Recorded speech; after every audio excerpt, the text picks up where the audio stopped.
À la fin de mes études supérieures, j'ai décidé de finir en essayant de décrocher une bourse de recherche du gouvernement japonais. Et bizarrement, dès le départ, pourtant c'est une bourse assez difficile à obtenir, dès le départ j'étais à peu près certain de l'avoir, je ne sais pas pourquoi, une sorte d'intuition.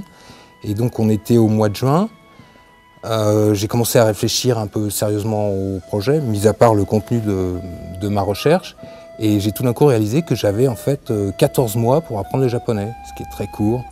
Donc je me suis inscrit au Langzhou, mais les cours de Langzhou ne commençaient qu'en fin octobre. Donc j'étais beaucoup trop impatient, j'avais que 14 mois, donc je suis allé acheter une méthode à 6000.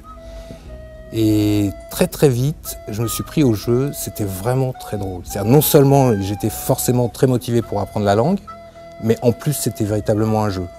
Et surtout je me souviens, bon ça remonte quand même à quelques années, mais je me souviens toujours d'une des premières leçons, je crois que c'est la leçon 8, la leçon 9, c'est l'histoire d'une jeune femme qui présente sa famille et qui raconte qu'elle a 2 enfants, et à un moment elle dit donc Kodomo futari ga arimasu, ça c'est un truc que je reconstruis moi parce que bon, évidemment maintenant je parle bien japonais, mais ensuite elle dit Otoko no koto onna no ko desu, et ça c'est une phrase que j'ai pas besoin de réfléchir, c'est une sorte de leitmotiv que j'ai gardé de cette époque-là.